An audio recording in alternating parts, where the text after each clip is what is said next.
Well, my name is Daudi Ndiwalana. I was born here in Uganda. I used to live in Canada for 17 years, but I'm now back home.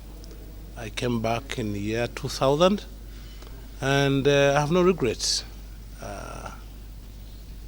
And Daudi, why did you go abroad? Tell me about that. At the time, I went to Canada in 1983.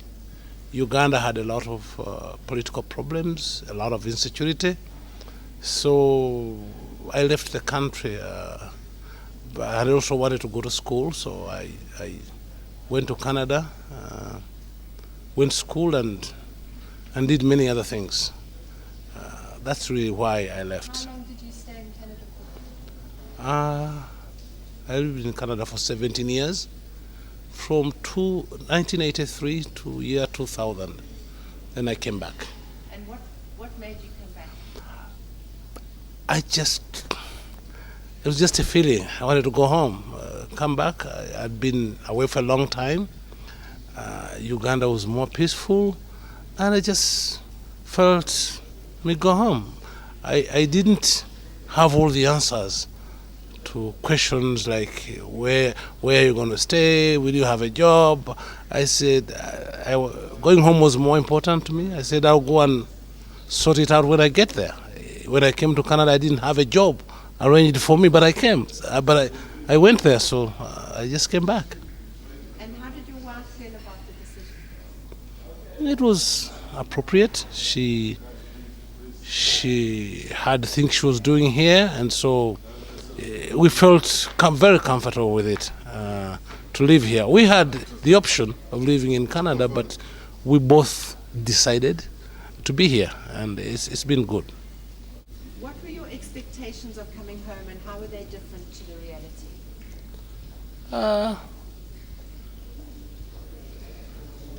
I didn't get any serious problems. Of course, I'd been away for long, and I didn't know a lot of people. There was some sort of social gap, but over time, I've known many people in a short time. I joined the Rotary movement in Uganda. It has got a lot of people. I have a lot of good friends I've met over the years. Then I've also met people I knew way years before, but I didn't know where they were. I've met them, so it's been fine with me. I didn't have any shocks as such. My wife was living here. Most of my relatives are here. So I came back and I started working at the Uganda Manufacturers Association as Director of Marketing. So I didn't have an issue with employment, although I did not have it. I did not come with a plan, but I found the job quickly. And I was there for about 4 years until I went into private business. Yeah. And Daudi, what was the best bits and the worst bits about coming home? Well, I like the nature in Uganda, the water, the forests. It's one of the things. That's why I get involved occasionally in tourism, because I just love the nature, the forest. I like driving through dense forests, and the quality of the air is nothing comparable to what I used to see in Toronto. It's wonderful.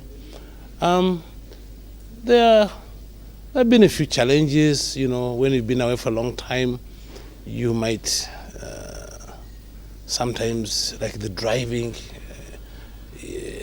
drove me crazy. Up to now, I haven't settled that one. I think it stresses me. People don't drive well, so. But I cannot call that a major problem, but it's an irritant. Yeah. Exactly. And Daudi, what would you say to someone thinking of returning, considering returning? I would advise them to give it serious thought. If they can afford an air ticket, they can come, move around, check out things, maybe talk to returnees like me, talk to people in business. You can even scout out possible employers if you're bothered about a job. And then you'll make up your mind. But I think the feeling that you want to come home is more important than ensuring that you have a job or you have a house. But doing some research reinforces your feeling. Then you make up your mind. But you'll never answer all the questions. Just pick up your bags and move. And you don't know. You don't know whether your gold mine is in Uganda. You don't know until you go there. Yeah. And are you making a difference, do you believe, in Uganda? You mean at a personal level? Or? Well, I work. I employ a few people. They earn a living. I help needy relatives. I do charity work. In Rotary, we do charity work. It's a good feeling to help those in need. I think I'm making a difference. Yeah. And what is your opinion on the homecoming revolution? For those who feel like going home, let them move. You know, do a little preparation and get organized. If you are not sure of things, you can ask others. The Homecoming Revolution is available to help those who have questions. It has worked in countries like South Africa. They might give you some ideas which might, make your decision a little easier. I think when people want to move, coming back to Uganda or going out, if they have a feeling that their life will be better, they should be encouraged to do so, rather than discourage them. If somebody says, I feel like going back to Uganda, and then they say, do you know where you're going to stay? Will you get a job? That's not helpful. Even if it may be valid, it's not useful. I don't want to add more questions to the ones I already have. I am looking for solutions. In any case, there's no heaven on earth. Even living in Canada or Britain has got its own challenges, even if you have a good job.